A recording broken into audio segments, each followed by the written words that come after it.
5, desse lado, 6. E as crianças que malham todos os dias, né, fazendo um monte de exercício.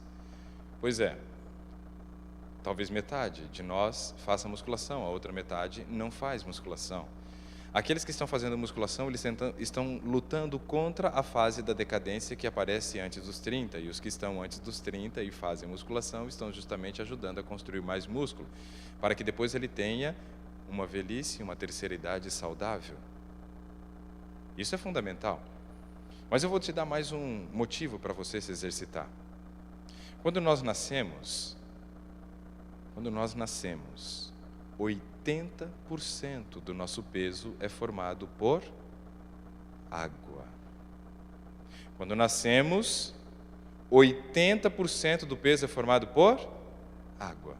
Isso é muito ou é pouco? É muito. Na idade adulta, o homem, que quando era bebê tinha 80, cai para 60. A mulher que antes tinha 80, cai para 55. As mulheres têm menos água no corpo por elas terem menos músculo e mais gordura do que os homens. A gordura é um tecido pouco hidratado.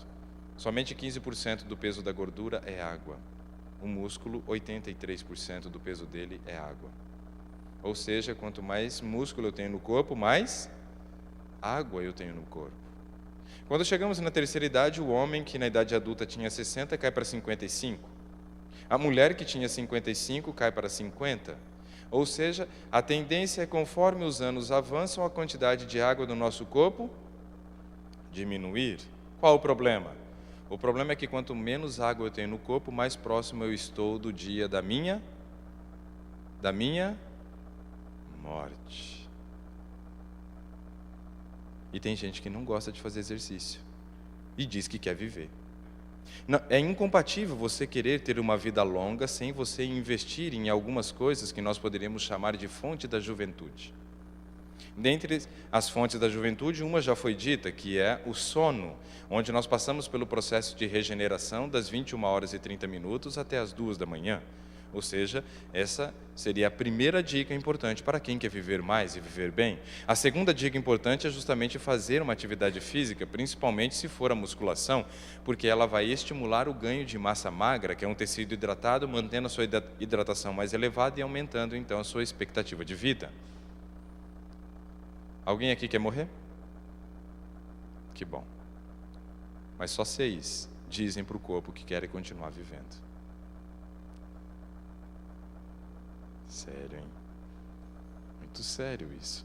Nós não estamos fazendo um investimento de construir tecido muscular que é rico em água. Ou seja, precisamos criar a consciência de que exercício realmente é fundamental.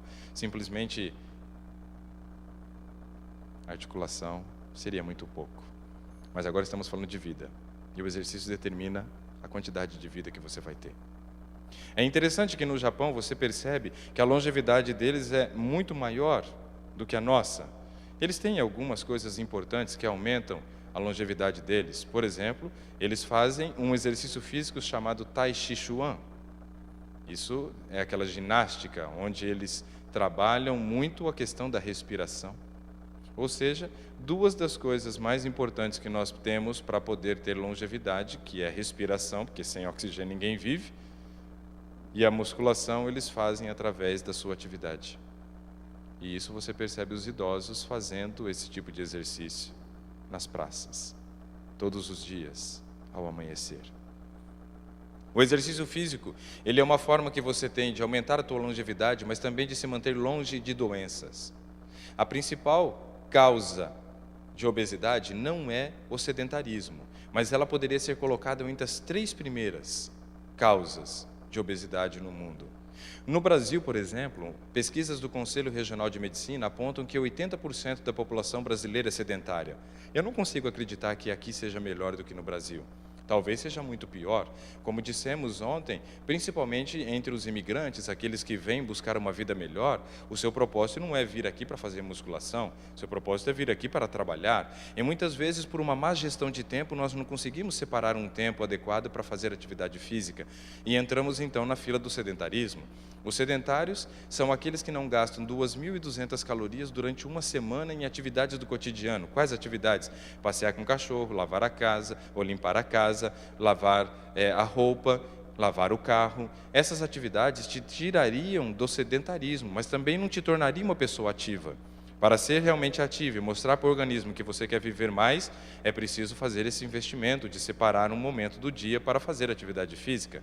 Já vimos que é possível fazer um exercício com muito pouco tempo, baseado no HIIT, que é o exercício intervalado, onde você tem 20 segundos de exercício, 10 segundos de repouso. Só que talvez essa atividade física ainda seja muito pouco pensando na questão da construção da massa muscular. Um tempo um pouco maior, utilizando o peso do corpo, já seria suficiente. Talvez 15 minutos seja uma boa dica para você conseguir manter a sua massa muscular e talvez gerar estímulos hipertróficos. Porque se você fizer 15 minutos de agachamento, respeitando 20 segundos de exercício, 10 de descanso, provavelmente você vai ficar 3 dias andando assim. Por quê? Porque a tua musculatura recebeu um estímulo hipertrófico, ela gerou lesão. E isso, quando você sente dor depois dessa atividade física, que foi uma atividade de resistência, de musculação, é devido ao acúmulo de uma substância chamada ácido lático dentro da nossa musculatura. O exercício de musculação ele é totalmente diferente do exercício aeróbico. O nome deles faz referência ao tipo de metabolismo energético que eles usam. A atividade aeróbica, que é a caminhada, a bicicleta, o jogar futebol, o correr, todas as atividades aeróbicas, eles têm um tipo de metabolismo energético onde se usa o oxigênio para a produção de energia. Você vai por uma via metabólica mais longa, mas que rende uma quantidade muito maior de ATPs no final, que é a molécula responsável pela energia chamada de adenosina trifosfato. Essa rota metabólica mais longa, ela compreende 3 passos importantes. O primeiro deles, chamado glicólise, o segundo deles, que é o ciclo de Krebs, onde eu preciso do oxigênio, e o terceiro deles, que é a cadeia respiratória. Essa rota metabólica mais longa sustenta, então, a produção de energia durante a atividade aeróbica. Mas, durante uma atividade de musculação, eu não uso essa rota metabólica. Eu faço somente a primeira parte dela, que é a glicólise, onde no final dela ela vai me conferir uma substância em dobro, 2 da mesma, chamado piruvato, que entra numa outra rota metabólica chamado ciclo do ácido lático. E por isso eu sinto dores. Então, se você faz uma atividade física e você não tem nenhum tipo de dor na musculatura depois, é porque você não gerou nenhum tipo de estímulo hipertrófico. Ou seja, você não gerou estímulo para crescimento da musculatura, para o aumento da hidratação e a potencial aumento da longevidade. Provavelmente, depois de uma caminhada, você não vai ficar 2, 3 dias sentindo dor na musculatura, porque o tipo de metabolismo é diferente, o propósito é outro. Eu estou querendo aumentar minha capacidade cardiovascular, melhorar minha circulação e aumentar meu metabolismo por um período depois da atividade física, que isso é chamado de pós-treino. Mas eu não aumento o meu metabolismo no dia seguinte, somente no pós-treino. Para aumentar o metabolismo no dia seguinte, no outro, eu preciso aumentar o ganho de massa magra. Ou seja, a atividade de musculação também é a atividade que, além de favorecer a perda de peso, é a que vai consolidar o seu novo peso. Estamos falando de peso e exercício por quê? Porque a maioria dos sedentários começam a ter um ganho de peso, porque tem perda de massa muscular e o metabolismo desacelera. E a obesidade tem se tornado um problema, não só aqui nos Estados Unidos, como no mundo inteiro, mas aqui pior do que em qualquer outro lugar. E um imigrante brasileiro que vem para cá, com o propósito de ganhar dinheiro, aonde ele vai trabalhar muito, não vai separar um tempo para fazer atividade física, não vai ter uma boa noite de sono. Talvez na questão de pensar que não gastar dinheiro com alimentos fosse uma forma de economia, e aí buscar uma alternativa mais fácil, e mais rápida e mais barata de alimentação, chamado fast food, ele vai ganhar peso. Quem aqui ganhou peso depois que chegou nos Estados Unidos? Levante a mão, por gentileza. Várias pessoas. Várias pessoas. Talvez isso, por quê? Porque essa rotina esmagadora de trabalho de um imigrante tem feito com que você deixe de lado princípios básicos estabelecidos desde o Éden. Seu corpo foi feito para estar em movimento. Atividade aeróbica é importante, sim, deve ser colocada dentro da sua rotina, mas eu estou estimulando para que você faça uma atividade de musculação. Ela vai fazer toda a diferença na sua vida. Toda a diferença. Mas nós não gostamos de exercício de musculação, a maioria de nós. Mas é preciso. Não há desculpa. Tem que ser feito. E se não fizermos, pagaremos um preço por não fazer. Exercício de musculação é fundamental para quem quer ter vida abundante, longevidade e chegar bem na terceira idade. Quando nós chegamos na terceira idade, nosso corpo passa por várias mudanças fisiológicas, muitas mudanças fisiológicas. Dentre elas, a diminuição da produção de alguns hormônios.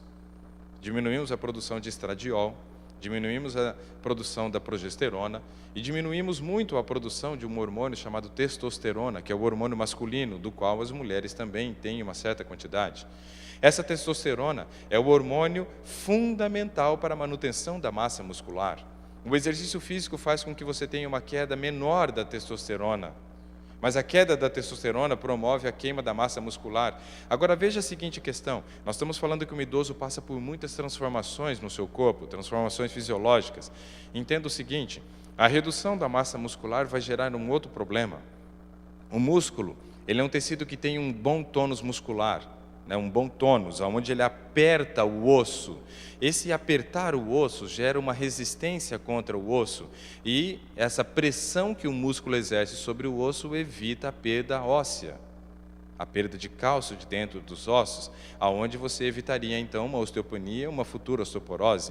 Então a perda da musculatura por conta dessas alterações hormonais que ocorrem no nosso organismo com o envelhecimento, se não for reparada com o exercício de musculação e muitas vezes com o uso de alguns fitoterápicos que podem estimular a produção de testosterona, provavelmente as mulheres vão desenvolver osteoporose. O risco dela é muito maior do que o dos homens, porque a queda da testosterona do homem é menor do que a da mulher e ele tinha maior quantidade do que ela. O problema é que muitos casais também acabam se separando na terceira idade, ou no começo de uma terceira idade, ou depois da menopausa da mulher, muitas vezes, porque a queda desses hormônios, inclusive a testosterona, diminui a libido sexual. E isso faz parte da vida do casal, é extremamente importante. A manutenção, então, da libido sexual é importante e a atividade física diminui a queda da testosterona e ajuda nesse processo também. Importante exercício? Não. Fundamental. Fundamental. Nós precisamos criar esse tipo de consciência. Agora, fazer o exercício é um desafio. Nós somos péssimos gestores de tempo. Talvez um ou outro aqui seja um bom gestor, mas a maioria de nós são péssimos gestores do tempo. O dia acaba e quando ele acaba você está frustrado dizendo o seguinte, puxa, o dia já acabou e eu não fiz quase nada. Ficou tanta coisa para trás que eu gostaria de ter feito e eu não fiz. Ou seja, precisamos gerenciar melhor o nosso tempo e isso só acontece quando nós fazemos planejamento. Pergunta, quantos de vocês aqui têm o hábito de antes de dormir fazer a agenda do dia seguinte, colocando as atividades que você tem que fazer? Uma pessoa, 2 pessoas, 3 pessoas, 4 pessoas. Ou seja, a maioria de nós gerencia mal o tempo, como eu disse. Então, fazer uma agenda é extremamente importante, porque a agenda você vai colocar quais atividades você vai fazer, e além disso, é importante que além de destacar quais atividades você tem a fazer, quanto tempo você pretende gastar em cada uma dessas atividades. Se você coloca, por exemplo, que dia de terças e quintas são os dias de você lavar roupa, quanto tempo você vai gastar para essa atividade? Qual horário você vai destinar para fazer essa atividade? Se você começa a colocar as atividades que você tem que fazer no dia seguinte, o tempo que você gasta, provavelmente você vai se tornar uma pessoa muito mais disciplinada em respeitar esse tempo. Porque quando você não tem o tempo, você simplesmente se envolve e passa o tempo, produz muito pouco, e quando chega no final do dia, você produziu muito pouco. Não conseguiu tempo para fazer aquilo que era fundamental, que é separar um tempo para o exercício físico. Fazer uma agenda, ter um planejamento, isso ajuda demais as pessoas a conseguir colocar em prática uma atividade física. Agora, eu vou dar uma dica extremamente importante para vocês. Tem uma coisa que foi descoberta pela ciência, muito legal, que nos ajuda demais nesse processo de construir esse novo hábito, de repente, do exercício físico. Isso é chamado de arquitetura do inevitável. O que é a arquitetura do inevitável? Eu determinei, por exemplo, meu exemplo, tá? Estou criando um exemplo agora. Eu determinei para mim mesmo que eu vou fazer atividade física todos os dias pela manhã. Antes de sair para o meu trabalho, eu vou destinar 15 minutos do meu tempo para fazer atividade física. Bom, eu já sei que vai ser feito na parte da manhã, antes de eu sair para o trabalho, e que vão ser 15 minutos de exercício. Eu já tenho 3 informações importantes. Está dentro do meu planejamento já. Agora eu preciso criar uma arquitetura do inevitável. algo que realmente me conduza a cumprir aquilo que eu estabeleci como meta naquele dia, que é fazer atividade física na parte da manhã, antes de ir para o trabalho, durante 15 minutos. Imagine que eu esteja aqui deitado na minha cama, e agora eu acordo, vou descer da minha cama, tiro os pés da minha cama e coloco os pés no chão, e logo quando eu desço meus pés, eu encontro aquele chinelo fofinho.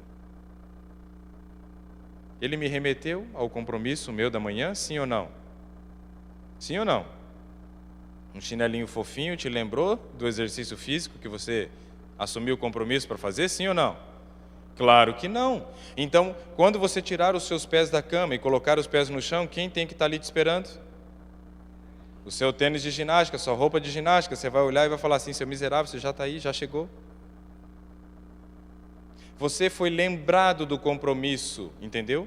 Você está criando uma arquitetura do inevitável, algo que realmente vai te conduzir a cumprir a rotina que você está estabelecendo. Isso vale para qualquer coisa. Caso nós estivéssemos falando de água, vamos falar de água agora na sequência, e você tenha 2 litros de água para beber, baseado numa conta que eu vou ensinar vocês a fazerem, digamos que seja 2 litros a tua necessidade, o que você vai fazer? Encher uma garrafinha de 500 ml e levar junto com você? Não, você vai encher 4 garrafinhas de 500 ml e a sua meta é beber aquelas 4 garrafinhas ao longo do dia. E aí você estabelece que você vai beber uma durante a atividade física, uma na parte da manhã, uma na parte da tarde, uma na parte da noite. E aí sim você criou uma arquitetura do inevitável. Você pode colocar um lembrete no seu celular para que quando desperte o celular, fale assim, ó, hora do exercício, acorda, se mexe, preguiçoso. Sei lá, qualquer coisa desse tipo.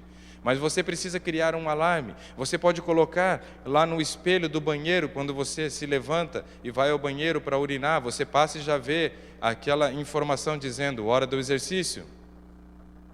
Você precisa criar uma arquitetura que te lembre do compromisso que você assumiu com você mesmo. Caso contrário, exercício físico não vai fazer parte da tua vida. Caso contrário, você não vai fazer aquilo que realmente você precisa fazer para ter uma vida longa, para ter a longevidade e a vida abundante que a Bíblia nos diz em João 10:10. Precisamos fazer planejamento. Sem planejamento, impossível alcançar o sucesso. Estão entendendo? Vamos passar então para o nosso próximo princípio de saúde. Primeiro foi ar puro, descanso, exercício. Agora nós vamos para a luz solar. Adão, quando recebeu a incumbência de cultivar e guardar o jardim, ele fazia atividade física, mas ao ar livre. Exercício ao ar livre é muito benéfico. Não tenho nada contra fazer exercício em academia. É extremamente importante que você faça exercício, seja onde for. Mas no caso do Adão, lá do Éden, era feito ao ar livre. E quando ele fazia exercício ao ar livre, qual o benefício que ele recebia? Que todas as manhãs nascia lá na região leste. O sol. Adão tomava sol. A maioria de nós aqui não toma sol. Não separa um tempo para tomar sol. O sol, ele tem um papel fundamental na nossa vida. Em 2 horários ele precisa ser tomado. O sol da manhã, antes das 9 da manhã, 5 minutos do contato visual dos seus olhos em contato com o sol da manhã estimula a produção da serotonina, que é o hormônio da felicidade que conversamos no sábado à tarde. 5 minutos dos seus olhos em contato com o sol vai estimular a produção do hormônio da felicidade. Ou seja, todas as pessoas que têm baixa autoestima, que têm depressão, ansiedade, estresse, síndrome do pânico, transtorno de déficit de atenção e hiperatividade, déficit cognitivo, precisa desse sol da manhã. Porque a serotonina vai cumprir papel importante na prevenção de todas essas doenças. Então o sol da manhã ele é importante. Mas o sol do meio-dia, ele tem uma importância muito grande para nós. E não é meio-dia exatamente. É a hora cheia das 11 ao meio-dia, a hora cheia do meio-dia à 1 e a hora cheia da 1 até as 2 da tarde. Nessas 3 horas do dia, nós deveríamos separar um tempo para tomar esse sol, porque ele vai estimular a produção da vitamina D na nossa pele. Tem gente que diz assim, não, mas eu tomo suplemento. Ok, o suplemento ele é muito bom. Realmente, eu concordo, o suplemento é ótimo, mas ele não substitui o sol. Se você tomasse sol e fizesse a correção do suplemento, porque de repente você não consegue tomar sol todos os dias da semana, nem 5 vezes que seria o indicado, o suplemento entra como um complemento e não como um substituto. O sol, A vitamina D, na verdade, que você produz através dos raios solares, ela tem um fator anticancerígeno muito maior do que a vitamina D que você toma. Os benefícios da vitamina D produzido através do sol são muito mais interessantes do que os benefícios da vitamina D que você toma através do suplemento. Só que o tempo de exposição ao sol nesse período, que é o período do sol mais quente do dia, é importante ser respeitado porque o tempo para fazer a captação dos raios UVBs, que são os responsáveis pela produção da vitamina D, eu tenho ultravioleta A, ultravioleta B e ultravioleta C. E a ultravioleta B que é o responsável pela produção da vitamina D. A pele só faz a captação nesse horário que nós vimos, hora cheia das 11, do meio-dia e da 1. E o tempo de exposição depende da cor da pele de cada um de nós aqui. Nós temos somente 3 cores de pele aqui. Nós temos o leite de amêndoas, temos o leite de amêndoa com cevada e a cevada pura. Só essas 3 cores de pele. Entenderam? O branco, o moreno e o negro. Só temos essas cores de pele. Agora, é extremamente interessante observar o seguinte: quanto mais pigmentada a nossa pele, mais difícil é para ela fazer a captação do raio UVB. Ou seja, pastor, o senhor teria que ter um tempo muito maior de exposição ao sol do que eu para termos a mesma quantidade de vitamina D. O pastor precisa de 30 minutos de exposição ao sol, eu preciso de 20 minutos e você precisa de 15 minutos. Brancos, 15 minutos, morenos, 20 minutos, negros, 30 minutos de exposição ao sol. O ideal é que sejam 5 vezes na semana. Sol diretamente na pele, não pode estar coberto por tecido, não pode ter passado protetor solar. E eu acho interessante que no passado, na década de 1980, surgiu uma propaganda chamada sunscreen. Eu acho que é isso a pronúncia, né? Filtro solar. Era use filtro solar. Começava da seguinte forma a propaganda: se eu pudesse lhe dar um conselho, o conselho seria use filtro solar. E aí começa a propaganda, que foi discurso de muitas graduações de medicina no Brasil, onde eles usavam, né, o enredo da propaganda como seu discurso. O filtro solar, ele pode ser importante, mas eu considero que ele traz muito mais malefícios do que benefícios, porque ele te impede de fazer a captação do raio UVB, e morrem muito menos pessoas de câncer de pele do que de outros tipos de câncer. Foi feita uma pesquisa no Canadá, avaliando qual era a incidência de câncer de pele do canadense, onde tem uma disponibilidade de sol muito menor do que o costarriquenho.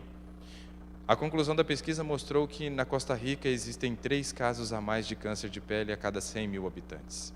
3 casos a mais. Porém, na Costa Rica tinha 30% a menos de câncer de cérebro, ovário, mamas, próstata, baço e fígado.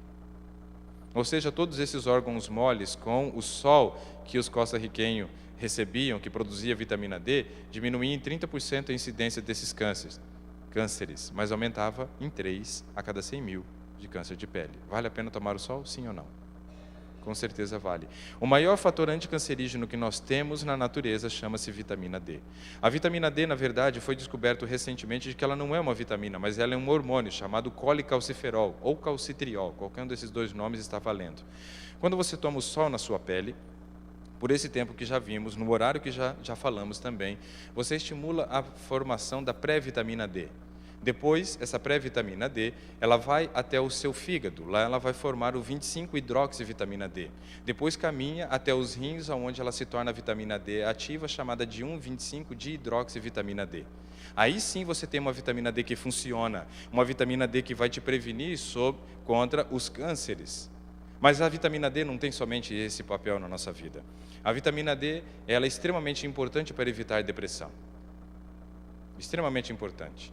O sol tem esse papel de evitar depressão. No entanto, que uma pessoa depressiva, ela não quer se expor ao sol. Uma pessoa depressiva, ela quer um buraco, um canto escuro. Aí ela fica dentro de casa, com as janelas fechadas, busca isolamento. E a melhor coisa que você teria para fazer, se você conhece uma pessoa que está depressiva, ou se você está depressivo, sai de dentro da tua casa e vai tomar sol. É o melhor remédio que existe contra a depressão. É claro que outras coisas precisam ser feitas, mas esse é fundamental.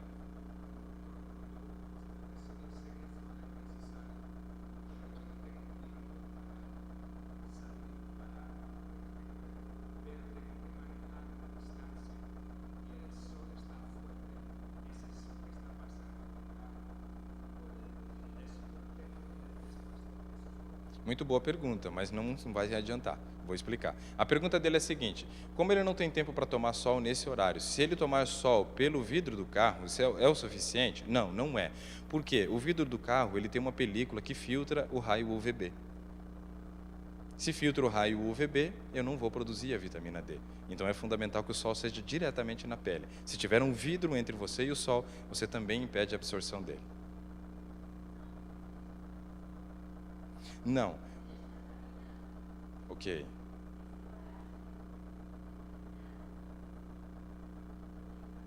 Não tem problema. Não tem. Pode. Independente de onde ele bata no seu corpo. O interessante é que você possa expor o máximo que você puder do corpo. Se sua mão, se a mão e o braço, a mão e o braço, se a perna, coloque o máximo que você puder, né, exposto ao sol. Mas a posição não me importa. Ajuda. Nós temos a prática, por exemplo, lá na nossa escola de saúde em Jacareí, onde depois da refeição do almoço, nós seguimos o seguinte protocolo. Eu escrevi uma matéria sobre vitamina D, e o título que eu dei para a matéria era o seguinte: a sobremesa que você merece. Sol. Ou seja, termina de almoçar, vai fazer uma caminhada de 15 minutos, que é uma caminhada digestiva, que vai ajudar a você fechar a válvula de entrada do seu estômago, chamado de esfíncter esofágico inferior ou cárdia. Isso vai evitar o refluxo gastroesofágico, e nesse período de 15 minutos você ainda tem a possibilidade de produzir a vitamina D. É interessante que as pessoas que muitas vezes chegam lá na escola para poder fazer, né, o acompanhamento, a reeducação do estilo de vida, elas chegam muitas vezes tomando remédio contra a depressão, os antidepressivos, e elas saem de lá sem depressão e sem remédio. Isso tudo por quê? Porque o processo de você vivenciar os princípios de saúde vai transformando a tua vida. E aí você vai passando por um processo de libertação. E elas acabam se libertando, na maioria das vezes, dos medicamentos. Porque colocamos essa prática extremamente importante, que é tomar o sol depois da refeição, fazendo uma caminhada. Muito boa pergunta. Bom, eu estava esperando, eu vou continuando até sair. Dias nublados é um problema. Nesse dia nublado, talvez você não consiga produzir a quantidade de vitamina D que você precisa. Mas a tendência é que você não tenha uma sequência muito grande de dias nublados, a não ser no período do inverno, que aí você vai ter que fazer uma suplementação de vitamina D. Mas sabe que uma coisa que é interessante? Se você tiver 3 dias nublados, somente 3, no final desses 3 dias você pode perceber que o consumo de chocolate vai ser muito maior do que quando não tem 3 dias nublados. Justamente porque a falta da produção da vitamina D e a queda da produção da serotonina concomitante faz a pessoa ter uma necessidade da produção da dopamina. E aí ela vai querer comer mais chocolate, mais açúcar, mais fritura, mais massa nesses dias. Então, justamente porque não houve a produção da vitamina D nesses dias. Então, o dia nublado é um problema. Engorda mais no inverno. Sente muito mais fome no período do inverno, justamente pela queda da vitamina D e queda da produção da serotonina. Aí eu preciso tentar compensar isso com o uso do suplemento, mas o sol da manhã é importante e eu capricho mais na atividade física. O problema é que quando chega o inverno, fala assim: tá frio, hoje eu estou com uma preguicinha de fazer exercício, né? E aí, como eu não fiz exercício, não produzi dopamina, né? Não estimulei a produção de endorfinas e ainda caiu o meu nível de produção de serotonina, aí eu compenso o meu exercício comendo um chocolatinho. E aí sim o peso vai aumentando. E ao final do inverno, às vezes 4, 5 ou 10 quilos. É assim ou não é? Pois é.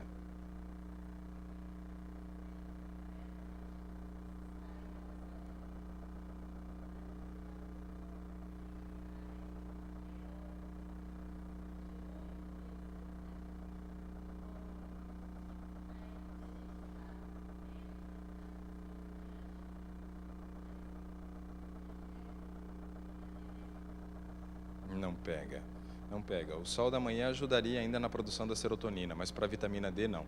Por isso que no inverno rigoroso americano, é extremamente importante você fazer a suplementação da vitamina D. Não tem como viver sem aqui. E se viver sem, vai arranjar grandes problemas, né? A vitamina D é fundamental. E agora vamos fechar essa parte da luz solar, para nós caminharmos para o nosso próximo princípio de saúde, mas ainda quero falar uma coisa importante sobre vitamina D. Já ouviram falar de doenças autoimunes? As doenças autoimunes são doenças que o seu próprio corpo gera. Autoimune. Ou seja, o sistema imunológico acaba por um erro né, gerando uma doença. Essas doenças, elas são muito sérias. E hoje, por exemplo, a senhora estava assistindo lá o Mais Você, né? E aí eu vi a chamada, né, do programa onde eles iam falar sobre lúpus, né, e fibromialgia, duas das doenças, né, que são autoimunes. Eu tenho inúmeras, a lista é grande: síndrome de Sjögren, que é aquela dos olhos secos, né? Eu tenho artrite reumatoide, eu tenho tireoidite de Hashimoto. Essas são as mais comuns. Mas a lista de doenças autoimunes, ela é enorme, enorme, enorme. Agora, veja bem, o maior fator de proteção que nós temos contra doenças autoimunes é a vitamina D. Mas nunca na história deste mundo houve uma população que estivesse com o seu nível de vitamina D tão baixo igual ao nosso. Porque o sol está sendo, por alguns, demonizado. Aonde dizem que não é possível, né, se expor ao sol de maneira segura. Sim, é possível se expor ao sol de maneira segura. Já aprendemos como, mas então precisamos entender que se eu não tenho condições, muitas vezes, de produzir a vitamina D que eu preciso, a suplementação ela é fundamental. Então eu preciso destacar 3 coisas aqui para a gente fechar a parte de sol. Preste atenção nessa informação. Conforme a gente vai envelhecendo, a nossa pele vai enrugando. Muito bem. Se a pele vai enrugando, a capacidade de captação dos raios UVBs é a mesma do passado? Não. Ou seja, para um idoso talvez seja muito difícil obter a sua vitamina D somente tomando sol. Essas pessoas com certeza vão precisar fazer uma correção da vitamina D através da suplementação. Informação importantíssima essa, extremamente pertinente. Segunda coisa que nós precisamos entender aqui para finalizar a parte de vitamina D. Quando falamos de suplemento, existem 2 tipos de suplemento no mercado. Existe um suplemento chamado vitamina D2 e um suplemento chamado vitamina D3. A vitamina D2 ela vem de origem vegetal e é aquela opção daquelas pessoas que são vegans, né? Mas o vegan aqui é um pouco diferente do vegan no Brasil. Vegan, lá no Brasil, quando se fala vegano, né, ele não usa um cinto de couro, ele não usa um sapato de couro, então ele não usa absolutamente nada que tenha sido feito com produtos de origem animal e nem testados em animais. Por exemplo, um shampoo que foi testado em um animal, ou um shampoo que tem alguma coisa animal, ele não vai usar. Só que a vitamina D2 é uma vitamina que o corpo não consegue praticamente absorver. Absorve muito pouco, teria que usar doses muito altas sem a garantia ainda de que ela traria o resultado que eu espero. Então, muitas vezes é interessante fazer o uso da vitamina D3. Ela é retirada do sebo bovino, ela é isolada, tá? Não tem gordura bovina, só foi retirado dali, da gordura animal. E essa vitamina D3 é justamente aquela que vai conseguir trazer resultados positivos caso você precise fazer uma suplementação. Tranquilos até aqui? É o próximo passo. Então, a vitamina D3 ela funciona melhor do que a vitamina D2, mesmo sendo de origem animal, e eu preciso, né, dar essa informação para vocês. Tá? A D2 de origem vegetal absorve muito pouco. Agora, quando falamos de suplementação, eu vou dizer qual é a maneira que eu tenho feito com os meus clientes a suplementação deles quando encontramos a vitamina D dele baixa. Quando falamos de vitamina D, existem 3 classificações. Suficiência, ou seja, estou com o meu nível de vitamina D normal. Insuficiência, estou com o meu nível de vitamina D abaixo do normal, porém ainda não entrei num nível chamado deficiência. Então, quando vocês olharem o exame de vocês, provavelmente vocês vão encontrar as seguintes informações: abaixo de 20 no exame, deficiência, de 20 a 30, insuficiência, e acima de 30, suficiência. Mas eu acredito que 30 é muito pouco. Eu tenho buscado hoje fazer com que os meus clientes tenham uma vitamina D acima de 40, onde eu considero mais saudável, acima de 40. Quando você pega, por exemplo, então, uma pessoa para fazer a correção da vitamina D dela, se ela estiver num quadro de deficiência grave, 7, 9, 11, 13, eu não vou fazer suplementação via oral. Por quê? Eu demoro um tempo até conseguir fazer a correção, e esse tempo pode ser primordial entre o aparecimento de uma doença autoimune, um câncer ou uma depressão. Então eu preciso fazer essa correção urgente, ela está num caso grave de deficiência de vitamina D, provavelmente com dificuldade de concentração, de memorização, déficit cognitivo, um risco maior para Alzheimer. Então a gente precisa corrigir muito rápido essa vitamina D. Implica no pH não interfere no pH. essa deficiência da vitamina D.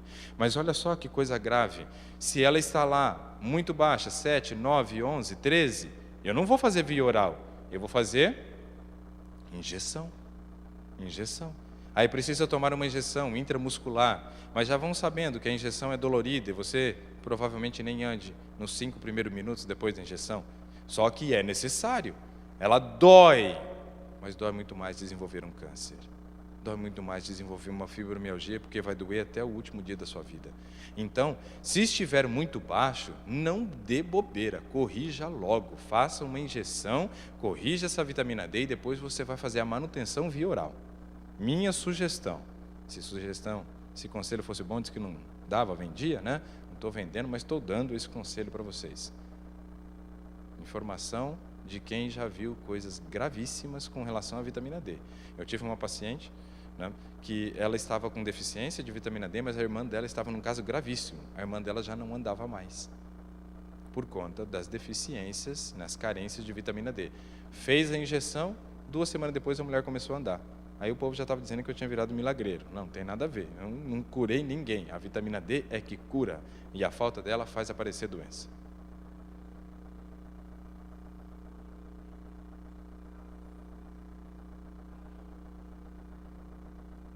Provavelmente a dose de vitamina D que você tome junto com o suplemento de cálcio seja de 400 UI. Não vale praticamente nada, a não ser para ajudar na absorção daquele cálcio. Só que se você tomar um suplemento de cálcio com vitamina D, mas não tiver magnésio na proporção de 2:1 com cálcio, também não vai absorver. Então, a maioria dos suplementos de cálcio não servem para absolutamente nada. Vai alimentar barata, aquela que vai ficar com a casca dura e quando você pisar nela vai estralar, assim, sabe? Porque ela vai ter muito cálcio. Você não está absorvendo. 400 UI é insuficiente, a quantidade de cálcio, né, que você recebe, se não estiver em equilíbrio com o magnésio, não vai absorver. Então, teria que ser o seguinte, talvez o seu suplemento tenha 400 miligramas de cálcio, 400 UI de vitamina D, deveria ter 200 miligramas de magnésio junto. Se não tiver nessa proporção, não vai absorver. Então, essa dose de vitamina D é pensando na absorção desse cálcio, mas não pensando na correção. 400 UI é o que eu preciso de vitamina D por dia. Só que eu não tenho uma absorção de 100%. A minha taxa de digestibilidade é menor. Ou seja, nem tudo que eu ofereço eu absorvo 100%. Então, eu preciso de uma dose maior na hora de fazer a correção da vitamina D. Se a sua vitamina D não está nesse caso grave que eu falei, que seria de 13 para baixo, 11 para baixo, nós podemos fazer a correção via oral. Como que eu tenho feito a correção via oral? Eu tenho oferecido uma dose que varia de 7.000 a 15.000 UI todos os dias durante 3 meses. De 7.000 a 15.000 UI durante 3 meses, todos os dias, ingerido junto com uma refeição que contenha gordura. Uma refeição que contenha gordura, porque a vitamina D ela é lipossolúvel, então ela precisa da gordura para ser absorvida. Tá? Então, essa dose que você tomaria de 7.000 a 15.000 durante 3 meses seria para fazer a correção. E depois poderíamos trabalhar com uma dose de 2.000 a 5.000 para manutenção diária. Se você toma 400 miligramas ou 400 UI vindo do seu suplemento e vai tomar 2.000, por exemplo, você poderia simplesmente tomar mais 1.600 e fecharia as 2.000 que a gente estava falando agora. Se você for tomar 5.000 para manutenção, aí já teria que tomar uma dose de 4.600 para que você fechasse as 5.000. Entendeu? Então, essa informação é extremamente importante, né, de saber como suplementar e as doses que a gente deve tomar. Depois do período de 3 meses, é importante que você refaça o seu exame de vitamina D. Veja em que nível está. Se você ainda não atingiu 40, é importante que você mantenha a dose de 7.000 a 15.000 por mais 3 meses. E aí, então, você faz o exame de novo. Somente quando você adquirir uma dose de pelo menos 40 no resultado do exame, que você poderia passar por uma dose de manutenção. Antes disso, mantenha a dose mais elevada, tomando a cada 3 meses, fazendo o exame para conferir.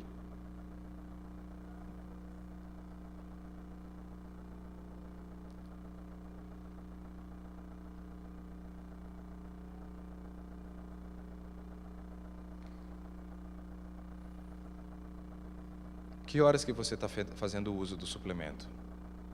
Ao meio-dia. Nessa refeição você come alguma fonte de gordura, uma castanha, azeite, alguma coisa desse tipo? Não? Então você não está se suplementando ainda de vitamina D. É preciso que você coma que seja uma castanha, coco, abacate, né? Um fio de azeite, alguma fonte de gordura deve ter. Vocês viram que eu não falei fonte de origem animal, porque eu também não tenho interesse que vocês comam, né, alimentos de origem animal. Então vamos para o vegetal. Esses alimentos são aqueles que vão permitir que a vitamina D seja absorvida. Se você toma vitamina D e não tem fonte de gordura, não tem a possibilidade do seu corpo fazer a absorção. Então hoje você ainda não está fazendo a sua suplementação. Você está tomando vitamina D, mas suplementando ainda não. Não está adiantando nada. Para adiantar, tem que associar com a fonte de gordura. Só que essa é uma informação que geralmente não se recebe. Essa é uma informação que geralmente o médico não passa. Agora, não me pergunte por que ele não passa. Eu só posso responder pelas minhas atitudes. Pela dos outros eu não posso. Mas que eu acho estranho, eu acho. Eu penso assim, ou orienta bem feito, ou não orienta. Porque desse jeito que passaram, você fica na falsa ilusão de que está suplementando. E aí daqui a pouco desenvolve um problema. Pois é, agradeço a Deus por não ter desenvolvido nada nesse período ainda.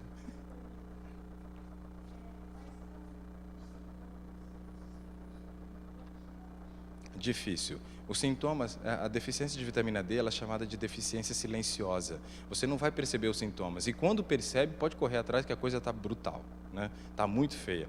Então, vitamina D, a gente não espera bater a porta a deficiência. A gente simplesmente faz um exame anual para verificar em que nível que está. Na verdade, a gente nunca deveria fazer somente uma dosagem de vitamina D no ano. Deveria ser feito 2 dosagens. Vocês estão percebendo que eu estou aumentando o tempo, né? Aqui na vitamina D já era para ter encerrado. Estou preocupado com o próximo. Por isso que eu gostaria de falar um em cada noite, para a gente ter realmente esse tempo. Mas eu sei que isso que nós estamos fazendo aqui, mesmo que seja um pouco reduzido, ainda vai dar uma base para vocês ficarem muito conscientes e terminar a semana muito melhor do que quando começou, né? Pelo nível de consciência que a gente vai ter, pelas mudanças que vão acontecer. Mas eu prometo que numa outra vez a gente vai organizar melhor, de tal forma que aí eu vou conversar bacana com vocês sobre cada um desses assuntos.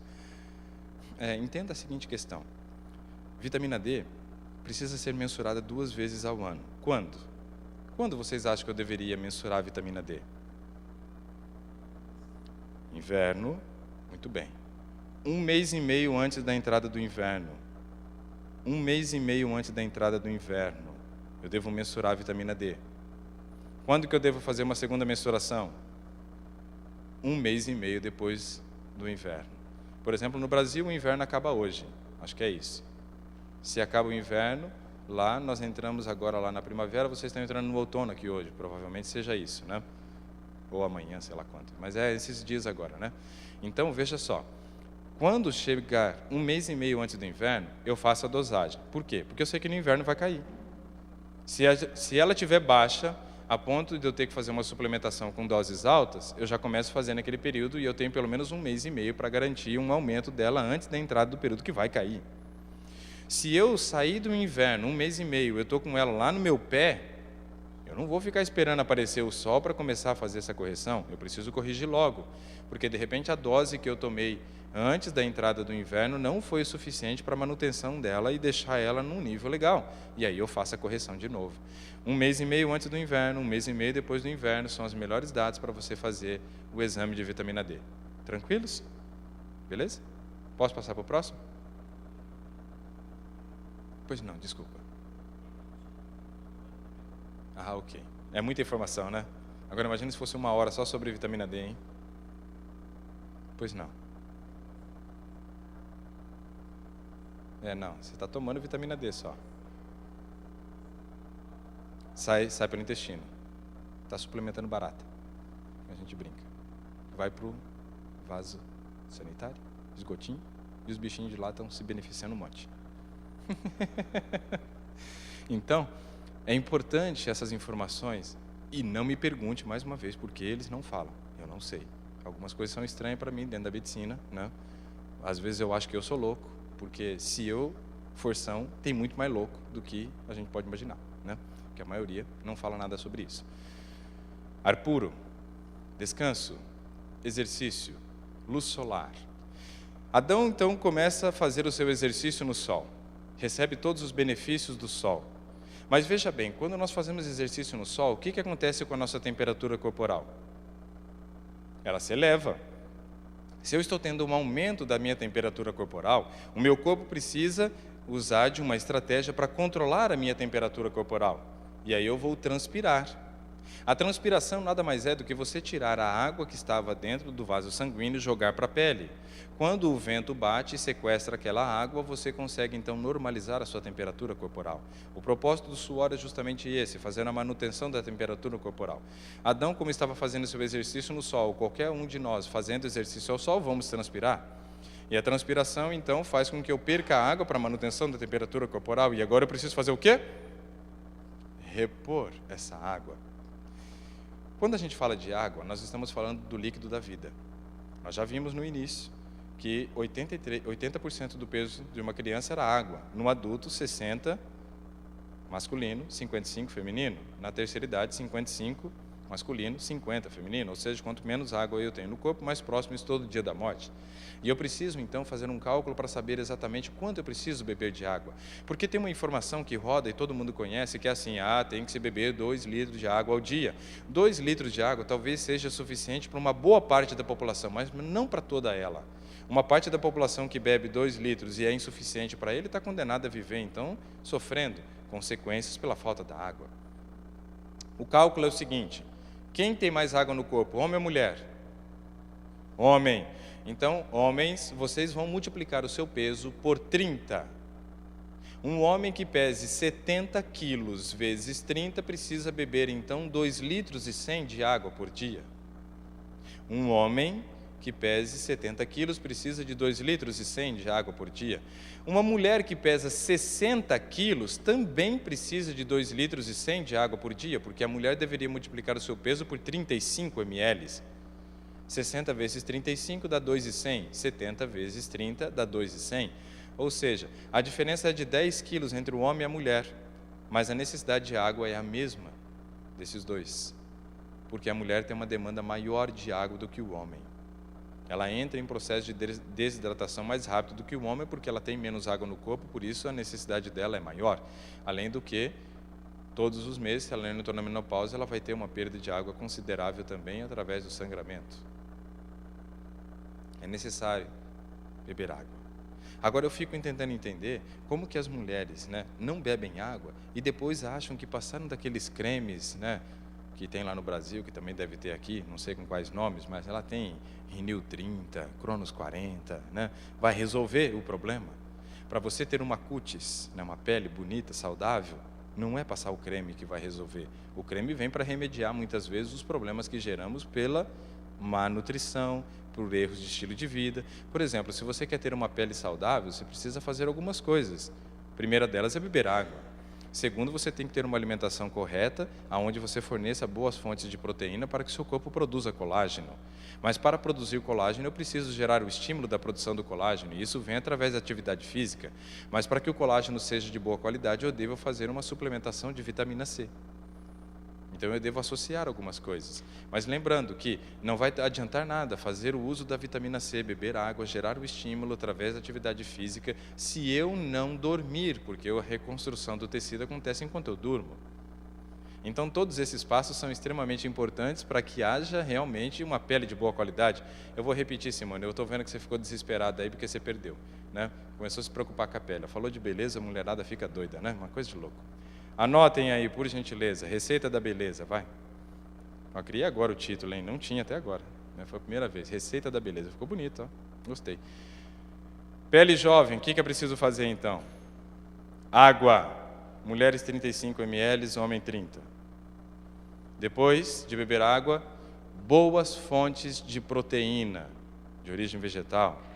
Tenho, então, todas as leguminosas, feijão, grão de bico, lentilha, ervilha, soja, tremoço. Ontem nós vimos tremoço, tem tremoço no mercado aqui, hein? Já conhecem tremoço?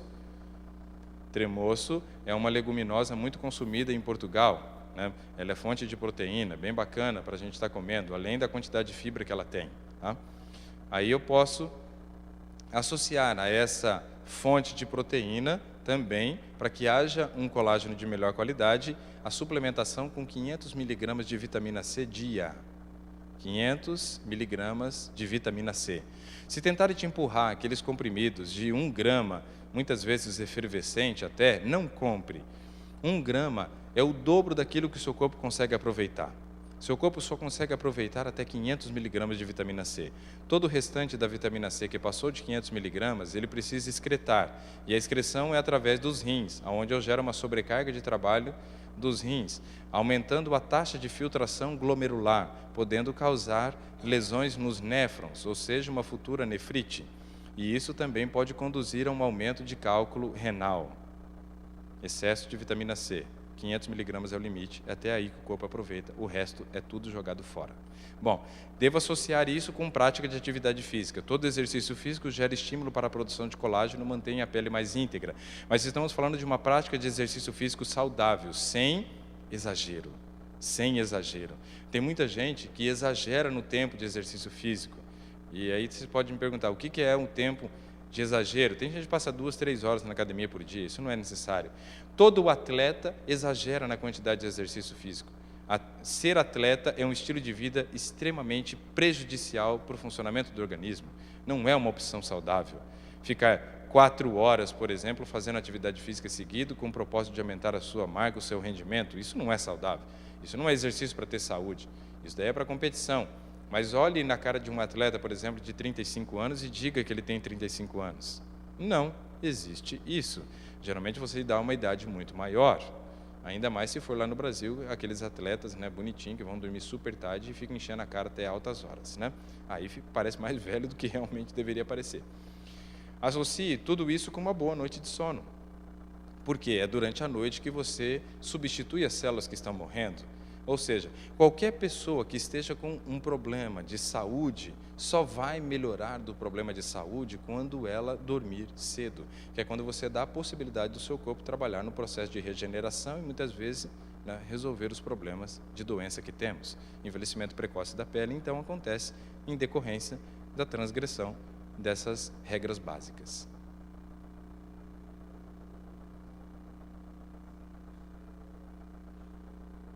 Teria que comer um caminhão. Teria que ser muito. Por exemplo, uma laranja ela vai ter aproximadamente 60 miligramas de vitamina C. Para você atender a necessidade, você teria que comer 8 laranjas ao dia. É claro que tem várias outras fontes de vitamina C nos alimentos, mas a concentração não é grande. Esse é o limite que a gente pode usar de vitamina C, pensando em aumentar um pouco o nosso sistema imunológico e melhorar também a qualidade da pele. Não há necessidade, caso não seja esse o desejo, né, da pele ficar mais jovem e nem de aumentar o sistema imunológico, de repente não tem problema. Mas para aqueles que precisam, essa dosagem, entendeu? É isso aí. Ela é fotossensível e termolábil. São as duas características de qualquer vitamina hidrossolúvel, ou seja, aumentou a temperatura, ela desnatura. Entrou em contato com a luz solar, ela entra em processo de oxidação e você começa a perder. Então, isso é um problema também. Muitas frutas que a gente compra já vêm com uma quantidade de vitamina C menor. Um suco de laranja que você faça e demora a tomar, você vai tendo perdas da vitamina C por oxidação pela luz solar. Complicado. Sim.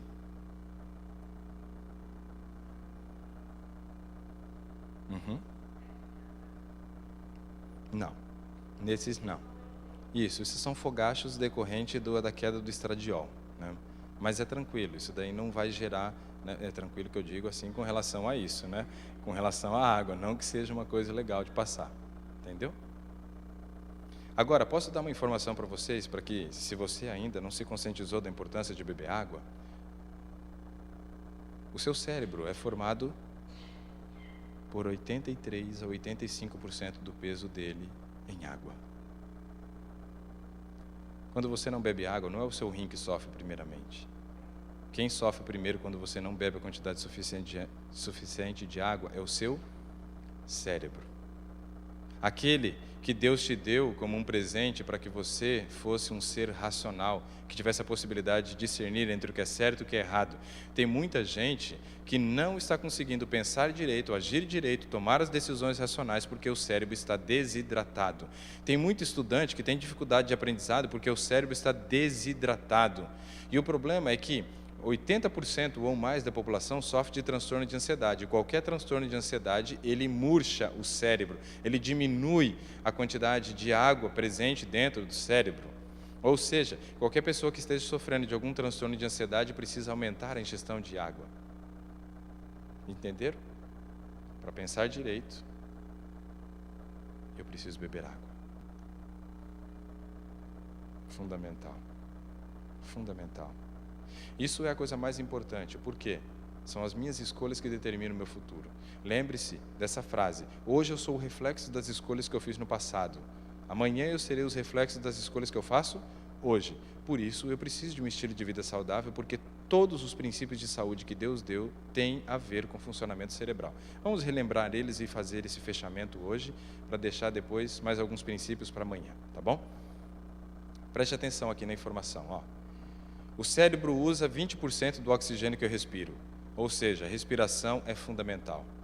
O cérebro, ele descansa enquanto eu estou dormindo. Nesse processo de descanso, ou seja, no período da noite, acontece uma coisa extremamente importante no seu cérebro.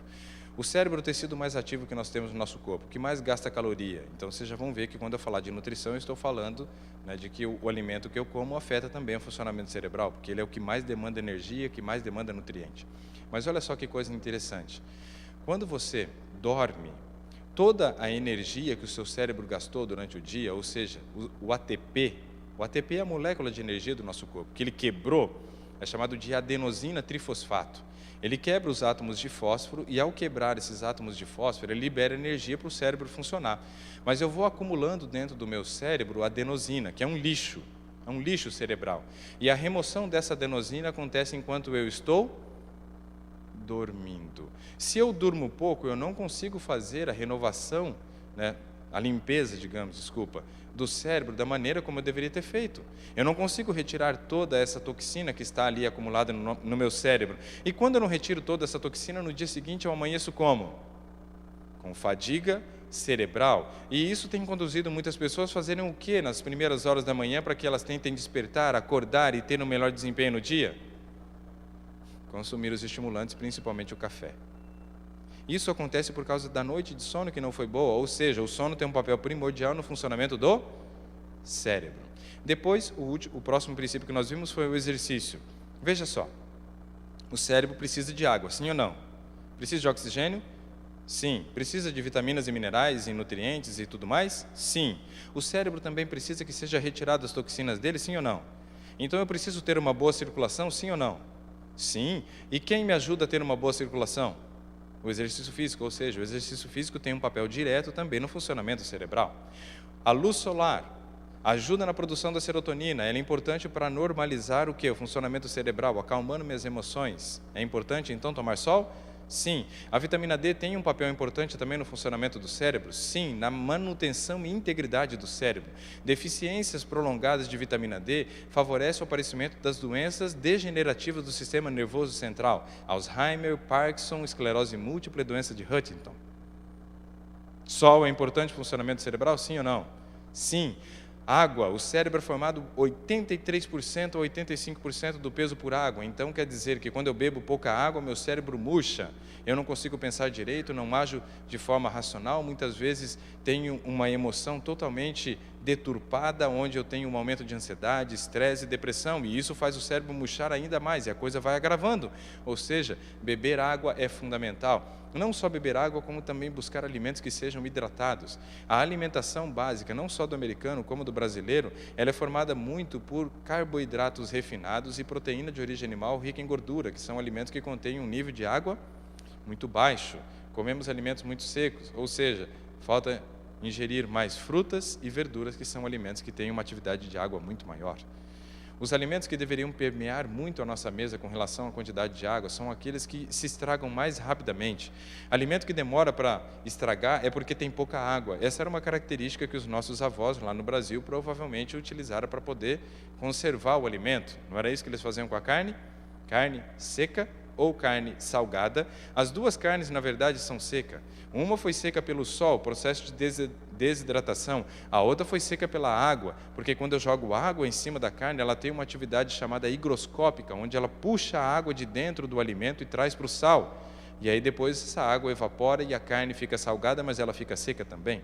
Ou seja, alimentos que têm pouca água não contribuem em nada em atender a nossa necessidade hídrica também durante o dia.